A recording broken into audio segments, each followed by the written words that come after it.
Hello, everyone. Welcome to another episode of This is FTC. This is FTC is a podcast through which we uncover the stories behind creators, entrepreneurs, and brands across the spectrum in India. On today's episode, we have a digital artist who's setting trends in the Indian industry, Sam Madhu. Hello, thank you for having me. So, without any further ado, let's just get right into it. Cool. Hi, Sam. Hi. How are you? I'm good. I'm just worried that my hair is affecting the audio, but I think we're okay. No, you're fine. So, Sam, you've been doing this for how long? so I've been making digital art since I was maybe 13, and I'm 26 now, so 13 years. Right. So Yeah. tell us more about yourself and that journey from when you were a kid and getting into art Yeah. to where you are today and making it your life and your profession. Yeah. So how did that whole transition happen? So my mom was the first one who kind of got me interested in drawing and painting. She kind of forced me to go to drawing classes when I was 6 years old. So I think right from then I just discovered that I had an interest and a talent for like making images since I was a child, and then that kind of grew into making digital art when I was a teenager. I would spend a lot of time online just understanding how to use Photoshop and Wacom and all these tools. You learned that yourself? Yeah, I taught myself how to use those things. YouTube has just been my university. Right. Yeah, and that just kind of kept, growing. I ended up going to art school, and then I ended up working for brands and things. So, yeah, I think it's just been a long journey of a lot of self-discovery and self-learning and watching YouTube tutorials Interesting. along the way. Would you, from your perspective, right? Was this something you knew you were going to get into full time, or was this just something that kind of happened as you went along the way? Yeah. Honestly, I still don't know what I'm doing. So I definitely did not know what I was getting into. That is for sure. I was really into anime and manga as a teenager. So I always my dream was to move to Tokyo and become a manga illustrator, like make my own comic books and stuff. Interesting. So I did actually, my major in college was illustration, and then I realized, after a year that this is not really going to get me a lot of money. Not that I wanted a lot of money, but I wanted to be financially stable. Right. So I just realized maybe I couldn't make it work with this profession. So that's why I started getting more into, I don't want to say commercial, but more like things that are more like living in a digital space and more Right. like whatever relevant to the times we're living in. So that's kind Gotcha. of how I got into where I am. So if you had to describe Sam Madhu in a sentence or like a line, Yeah. yourself, how do you introduce yourself? Because Yeah. I tried to introduce you, but how would you introduce yourself? I think I would introduce myself as multidisciplinary, mixed media digital artist. I think of myself as a jack of all trades, master of none, because Gotcha. I just know how to do a lot of things, but I feel like there are some people who like spend their whole career like honing a certain craft. Right. But I kind of just jump between things that I think are like exciting to me, so I just learn a lot of things. So what's currently exciting for you? So right now it's 3D.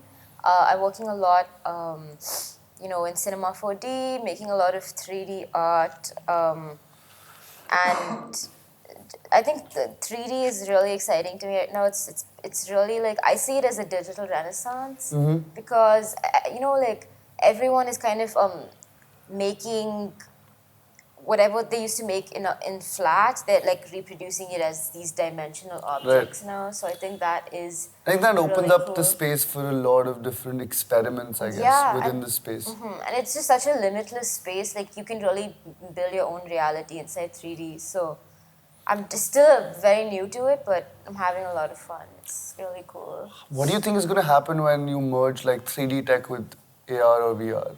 Like, I think that's already happened. Are you but talking on a about me consumer scale, personally, on a consumer level scale, like on everyday level scale. Right now, what's happened is very niche. It's like Right. with certain communities and the equipment, the hardware is pretty expensive. Yeah. But what's going to happen when it's When democratic? it's more like available to the public. Wow. I think that I think a lot of it will be integrated into advertising. So like if you watch Blade Runner and all those like sci-fi Right. movies, you have these huge cities and you have like whatever all the ads are like the holograms Right. that are like kind of when you like whatever. Like a Tesla car would be like spinning in a skyscraper. So I think advertising would be one of the first industries to really utilize 3D on a public scale. Right. But yeah, I think like even now the new iPhone has like this. They have like a AR kind of feature. So Right. I think that people are just as we get Slowly exposed getting to there, new yeah. technologies, its possibilities are like endless. Gotcha. Yeah. Have you done interviews like this before? Have you done like podcasts or interviews like this in the past? Yeah, I have done a podcast. I did. I've done a lot of interviews in the past. Yeah. So, I don't know if you've been asked this before, Yeah. but describe your creative like ideation process. How do you go from an idea Yeah. to then making it what it actually becomes? What does that process look like, just for people to understand? It's honestly for me personally, it's just like I kind of figure it out along the way. I do, I take out my sketchbook on my iPad, and then if I have an idea, I quickly just draw it out, like just with rough lines. So I have an idea of the composition. Like if I'm making a giant city with a snake or whatever, I will kind of pen out how I want the buildings to look, and then how the snake's body will be and all that. Yes, I've seen that. I think you did Yeah. that with the Bombay with the snake coming out of Yeah, the yeah, that was actually my favorite piece, and that did quite well. Yeah. So, sorry. Yeah, so that's what I do. That's how I start, and then when you're in the 3D space, you realize that there's things that you don't know, and you can't make some things happen. So you have to find another way to make it happen. So Right. it's a lot of like discovery along the way. So the final product might not look like what you intended, but it's still cool. Somewhat there. Yeah. I mean, it's not maybe not 100%, but Yeah, but it turns into something else that you Right. didn't know you could make. So Right. that's cool. so when you start, do you have the final product in mind, or do you just have like you're just like we'll see where this goes and we just I dive think it deep really into it? depends on the piece. Like if I'm doing something for myself, it's more about me just having fun and kind of doing just like exploring. But if it's for a client, if I've given them a kind of a brief, or like if I've told them this is what I'll be giving you, then I try to match that as closely as possible. Right, understood. So, for someone, you said we spoke yesterday, you said you lived in Brooklyn for 7 years. How has that impacted your aesthetic as it is today, or your sense of design? Right. And what do you think for someone who's listening to this, who's maybe young and coming, a visual artist, what would you tell them to do to really expand their aesthetic? Cool. Yes. So living in Brooklyn, it did open a lot of doors in the sense that it kind of exposed me to a lot of things I didn't know about. So I was not even interested in sneakers or streetwear, anything before I moved there, and then I Right. got that job with Adidas. Before that, I didn't know anything about sneakers. Actually, I went on a trip with my friend a month before I got that job, and I was like, why does everyone suddenly care about sneakers? Like, I don't understand. And then I literally got the job, and then I was like, okay, I have to care How about did that sneakers. happen? Can I you think they just liked my portfolio. The person who hired me is actually one of my best friends. She remains my best friends today. I mean, we met during the hiring process, and she's like now one of my best friends. So she really took a chance with me. I didn't have a background in street, but she kind of maybe saw some potential and then just gave me a shot. So, but yeah, I definitely was like very much out of my zone when I entered that job. Everyone knew they've been in that world forever, Right. and I was just like, I showed up like with these torn pink Puma sneakers in my first day. I was like, this is the only pair I have. Like, just like totally, I didn't know what I was doing. But Right. that job taught me a lot about street, and it taught me a lot about how to have how to have taste in a lot of ways. Like even if that taste is outside street, it taught me how to reference and make mood boards and like look at an image and say this is really cool Right. or not. Like just to have an eye. And Brooklyn, like the environment of Brooklyn, like it's so rooted in like whatever, everyone's like Jay-Z, Biggie, like they're all from Brooklyn. So hip hop definitely played a huge part in like my taste. Like I was listening to hip hop and like and all that, and it sounds so silly when I say it out, but no, definitely like it changed a lot of who I am. And yeah, sorry, I just drifted off, but No I worries. think that just the environment of Brooklyn, and even New York, that really influenced It's a lot of my it's a mood. whole different world, I guess. I mean, it's Yeah. the city in itself is a whole different world. I mean, when you look at street, like it comes from New York, it comes from Brooklyn and Harlem, like Right. everything, like all the shoes we're looking at, the clothes, the colors we're wearing, that is all coming from a place, right? And that's all Like, coming from a culture, right? Like there was Yeah. a so everything the mashup between like the sports industry and then fashion at the time and then just people doing their own thing with fashion. Also, just black culture, like Right. street is black. Like black culture is defining so much of the current contemporary culture that we're living Right. in right now. Like that to me is super important, and I would love that people kind of understand the roots of what they're wearing. Definitely, Like 100%. when you're wearing whatever you're wearing, like a Lakers jersey, you're wearing Jordans, like all of that, like that all of that comes from a culture of feeling proud of the people you see on TV Exactly. and all that. So yeah, that's what Brooklyn taught me. It taught me that this is where things have come from. Yeah. Interesting. So for whoever's listening at home, please travel. I think that'll open up your perspective a lot more. Yeah. What's the craziest project you've worked on so far? And it can be crazy in terms of timelines, it can be crazy in terms of the scope, Yeah. or it can just be fucking nuts because it's terrible. But what's the craziest project you worked on so far? Well, I think for me it would have to be I did an event with W Goa, W Hotels, and Mixcloud, and it's called Future Rising. Basically, it was a collaboration between me and the DJ Blot, and we did an event where me and my team, we built a giant 12-foot cyberpunk goddess. So she was literally like this giant cyberpunk goddess with circuit boards on her skin, and she had like a VR headset with pink neon lights and these neon wires, like kind of forming a canopy over the venue. No So- way, it was like Yeah, it was like these neon wires. We had to cut down on the wires because there was a mess up with the venue, but the actual vision was to have a canopy of neon wires. So let's just pretend that happened. we'll go with that. Yeah. So that was really cool because I'd never, it's always been my dream to make installations, and whenever I was working in an agency as a graphic designer, I just never understood how I would get to that place where I can direct my own installation. So that was really, really cool for me.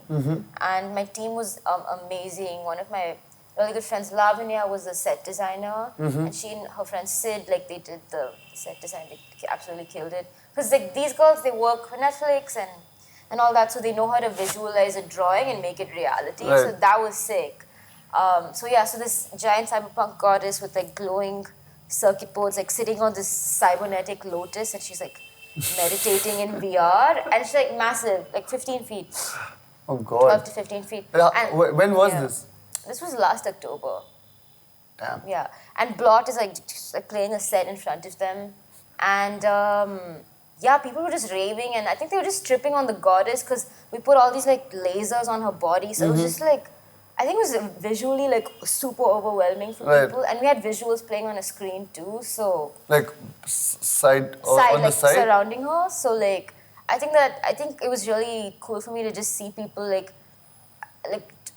visually just The absorbing reaction to that. it, yeah. That was really cool. And that gig actually got me super into techno. Mm-hmm. So that I like had made a transition from hip hop to techno. I mean, I still listen to my hip hop, but you know that was Expanded, cool. Yeah, because India has a really interesting rave community and all Mm-hmm. that. So that event was like a huge turning point for me in my life, as big as Brooklyn, I would say. So, Really? Yeah. That's a special project. Yeah. And if you could like divulge a little bit into how does a project like that happen? You know, How does what a is the project- behind the scenes of Yeah. that project coming Oh my to life? God. That 'Cause- behind the scenes was insane.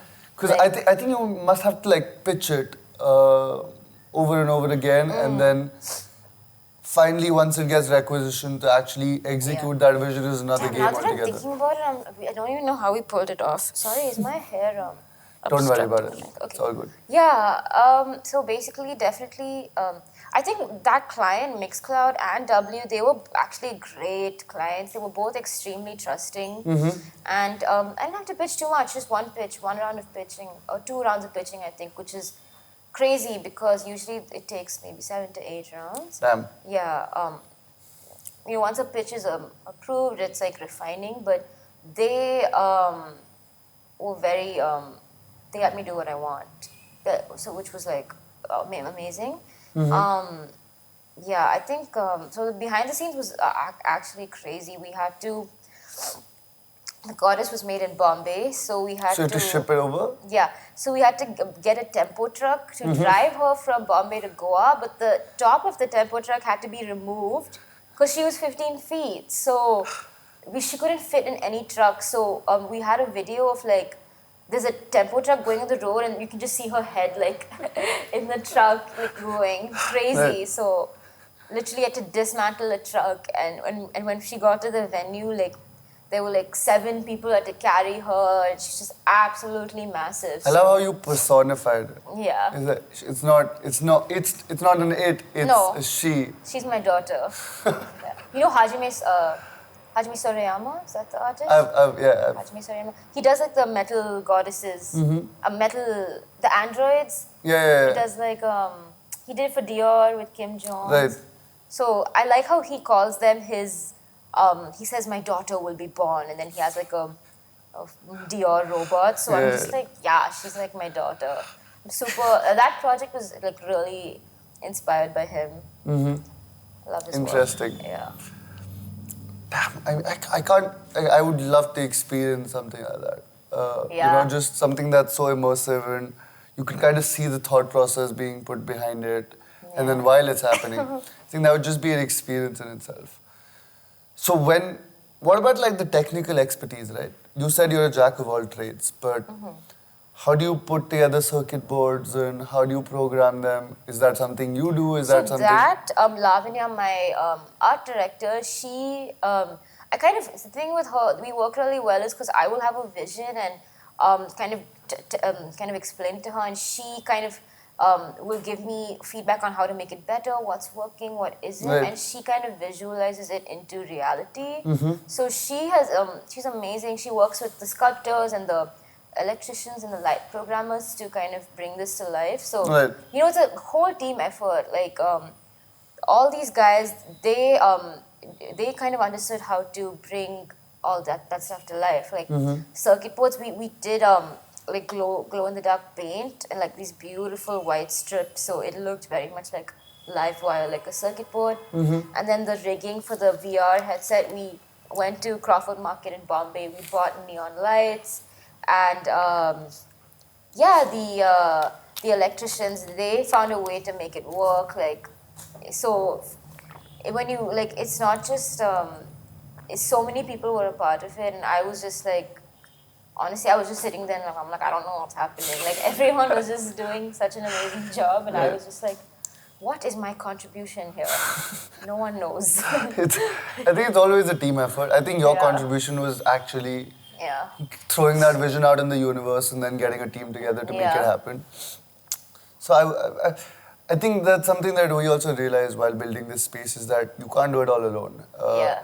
Because if you try doing it all alone, it's never going to be what it really could be. Because everyone's field of vision is limited to some extent. And then when you get a good team together, it just becomes all round. Yeah. And I think that's what really makes projects come to life is Totally. a great fucking team. Yeah. 'Cause you can't do it without. So Sam, you're doing all of this amazing work, which I keep seeing, right? And you have clients ranging from the biggest brands like Adidas or whatever, and then international clients as well. So if you could delve a little deeper into the monetization of your work, when that started, how did that, like, how do you do it? Which is, it can be your process completely, but when did that start? When did monetization of your work start? And how did you learn along the way about how to go about it? Right. Well, I made the jump from working full time to being a freelancer Right. in, I want to say April of 2019. So I was working at an agency and I left that job to, In Bombay? yeah, I was actually working for Homegrown. Okay. And I just had a little 3-month stint with them. I was doing some creative direction for them, and it was a great way to enter Bombay. They introduced me to like kind of working in Bombay, and because I just moved here without knowing anything or anyone, so I just decided let me work a job and figure things out. So Right. for 3 months I was working with them, and then I decided to just kind of figure things out on my own. And so when I left that job, I did it while I had some gigs lined up. So at the time I had a mural I was doing for Samsung, and I was directing a music video for Raja Kumari.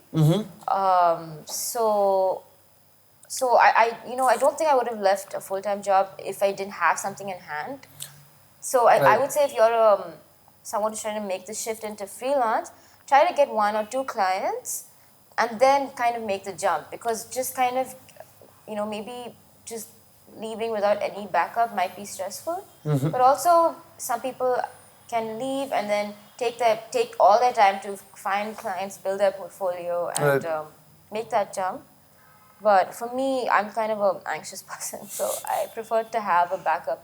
So yeah, and I really didn't want to, I had another job offer, but I wanted to really give all my time to Raja's video because it was my first video that I was directing. And, I made some mistakes in that video, but I learned a lot along the way. And she's like an absolutely wonderful client, absolutely wonderful friend. Right.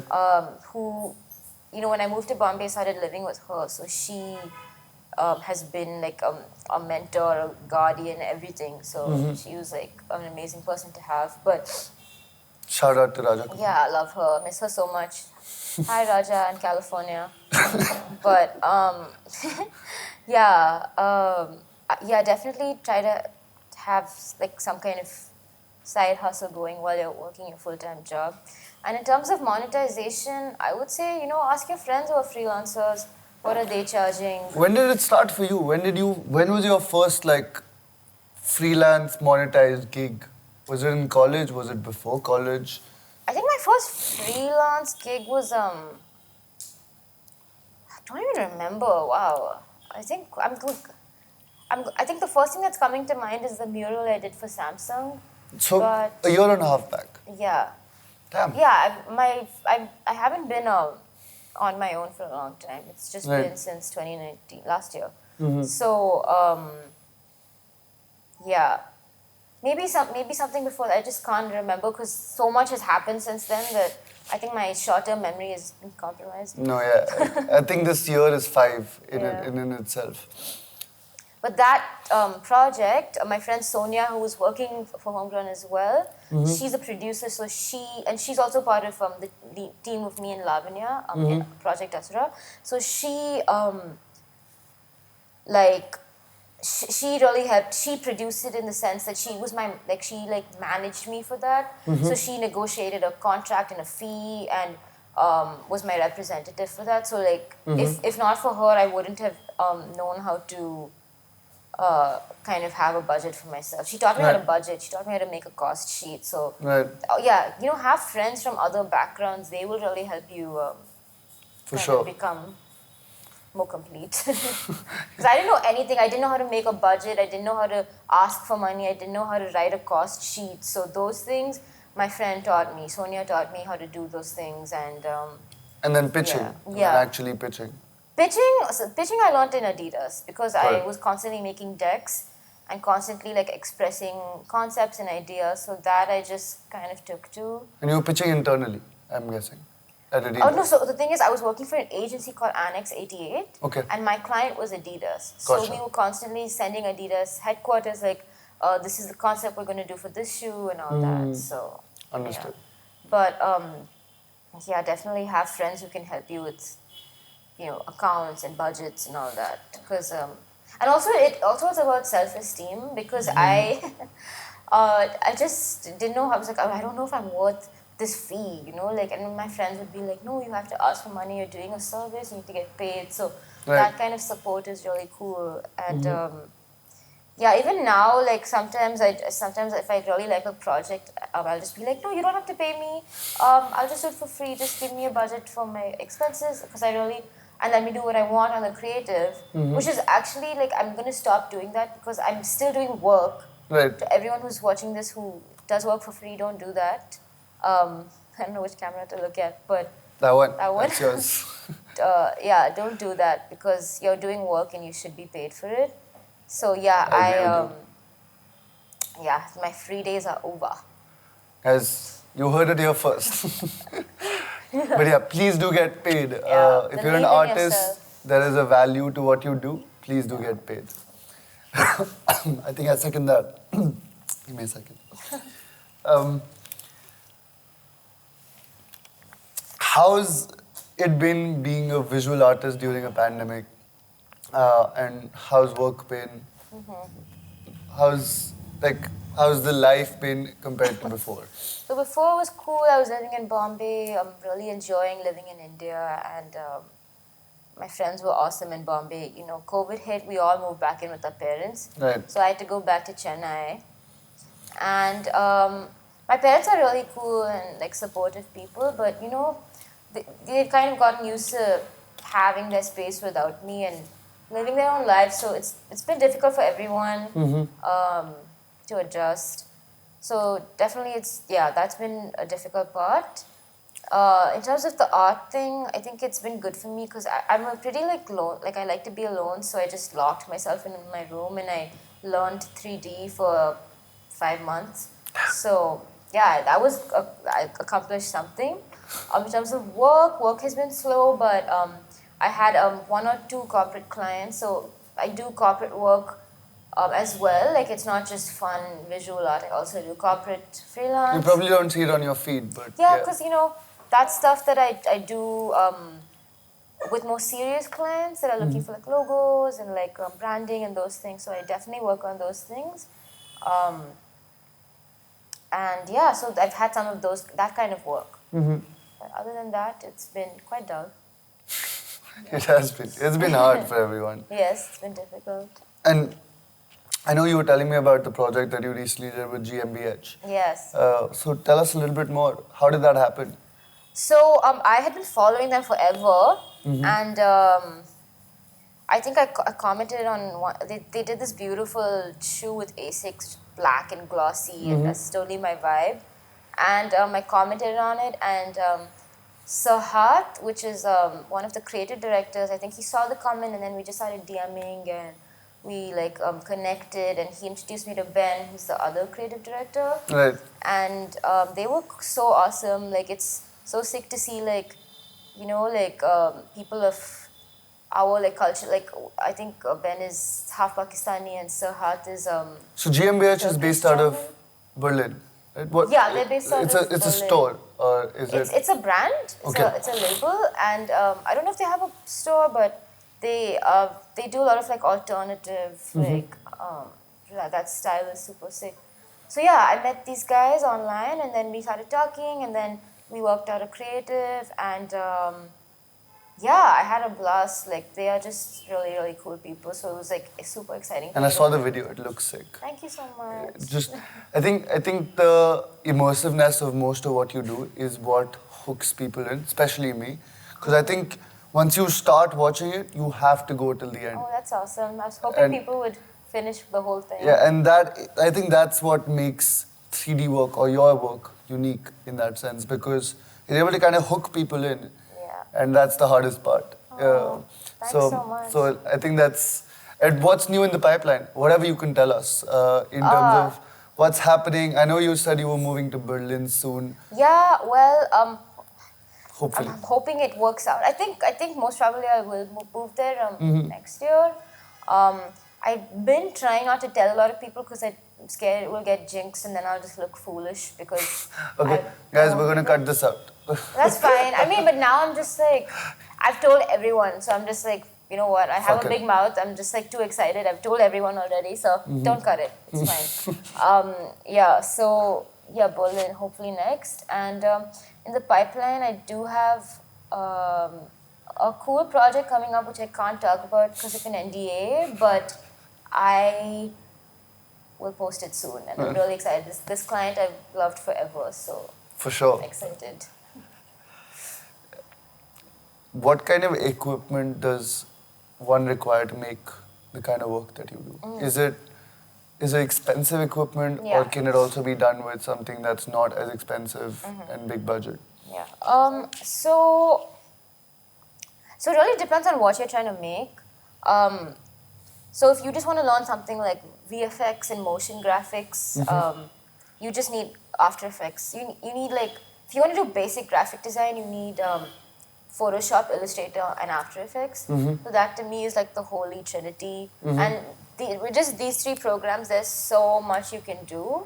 So you know, if you are just starting off, getting into digital design, I would recommend investing in these three programs. You can get them for like 3,000 rupees a month, and you can get like 15 other programs along with just these three for 3,000 a month.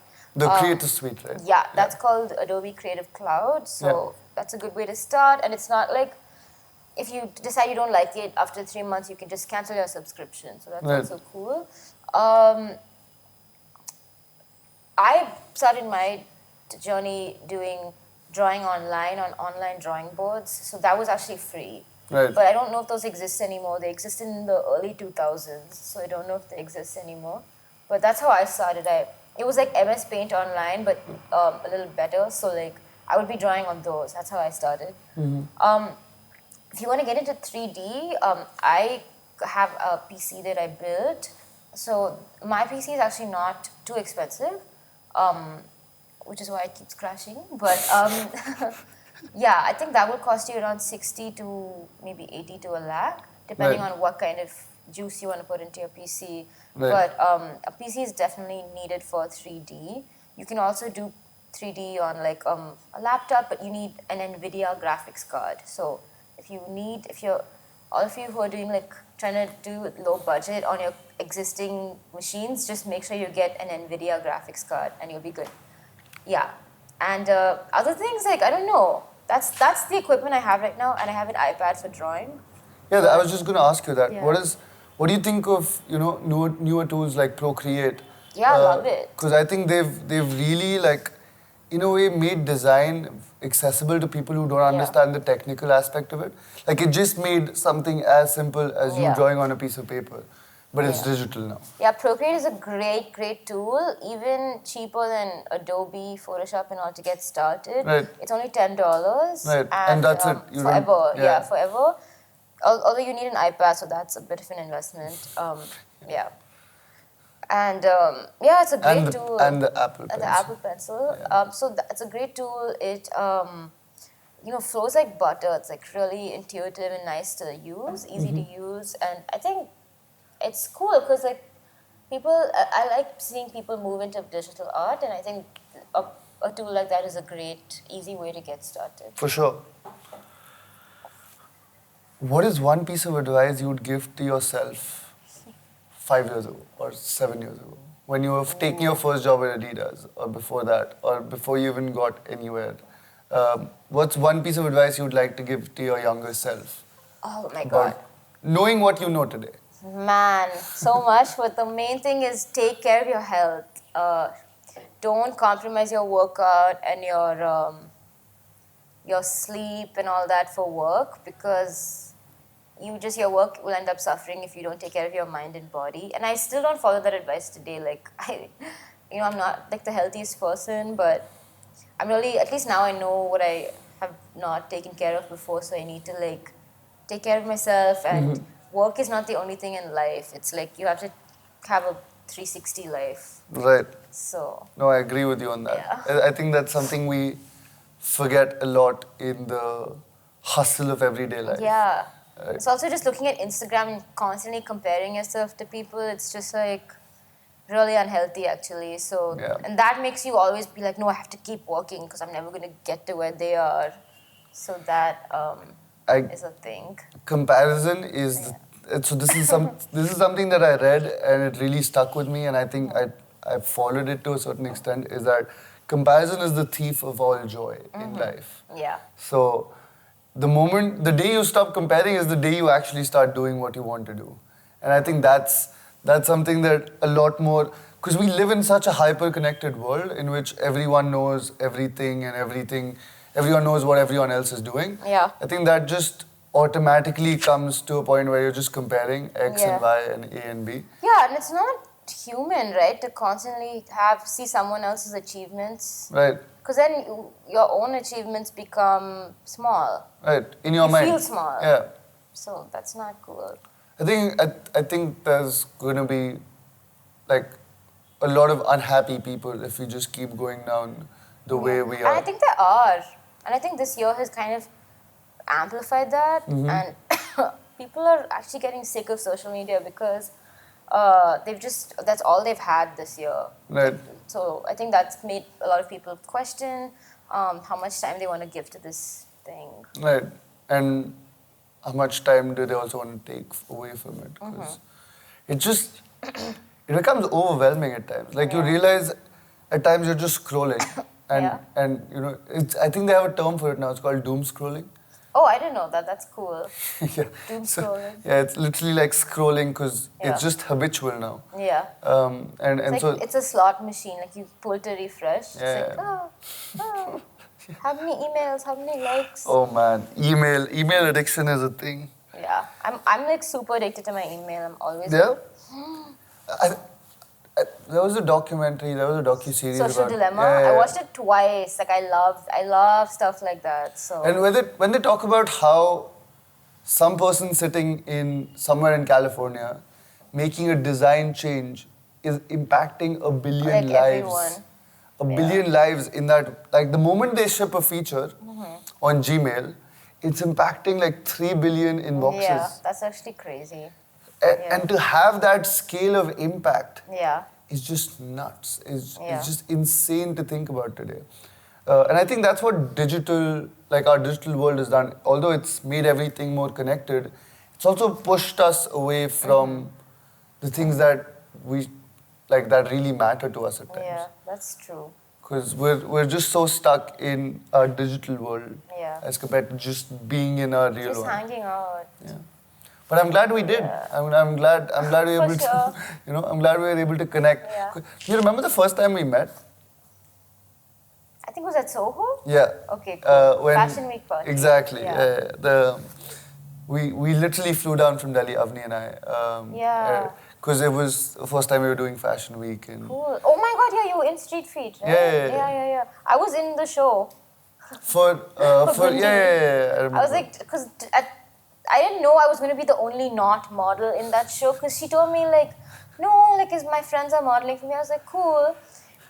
She's Natasha. She's one of my really good friends, Gundi Studios. And then I like look, and then it's like all her friends are models. I'm like, I don't want to be the only like short, potato-looking girl on the ramp. So Right. anyway. So, as you were saying, I think that party at Soho House on the ground floor is when we met. Yeah. And I remember, like, you're like, hey, I'm Sam. And I'm like, wait, And I follow you. Yeah, that happens a lot where I'm like, I'll just be somewhere and then someone will be like, I know you. And I'm like, She's like, no, where have I met you? I know you. And I'm like, oh. Maybe online. It's like, I don't know. So that's kind of funny because it's just my work, right? And then sometimes they see my face, so maybe they know. But yeah. So, in terms of honing skills, right? What are some resources? Do you read design magazines? Do you listen to design podcasts? Or what do you turn to for, say, if you want to learn about typography or about type or about a certain design aesthetic or technique? What do you turn to usually? Okay, I don't listen to any podcasts or read any magazines because I'm just like not a sophisticated person. Just kidding. But yeah, I feel like a lot of like designers are like, oh, I just read this magazine. I'm like, I don't read anything. So honestly, I look on Instagram and then I see a trend that I like or like something. A lot of my work is like actually inspired by the trends in fashion and like 3D art, like the art world. So yeah, I look at those kinds of trends, and then if I see something that looks cool, I just like will look on YouTube like how to recreate it, and then I try to do it. Use the technique. Yeah. That makes sense. And what, like, if I had to ask you, if money was not a concern in your life, what would you be doing? If money wasn't a concern, as in like As in you're taken care of. You're taken care of. You have food on your table. You have everything you would need monetarily. Right. What would you be doing as an artist? Well, that's the thing. Like the kind of thing about art is it's a high investment career industry. So that's the thing. Like it's like, okay, am I in a situation where I have unlimited money that I can just pour into my art, or is it like, no, I'm taken care of and I can just do whatever I want? Yeah, you are. If that's what you want to do, if you want to have unlimited money to pour into your art, Yeah. you have it. What would you be building with that? Is my question. Like what if it's art? So if money was not a question and you were still doing art, right? Then what would you be building? Huh. I don't know.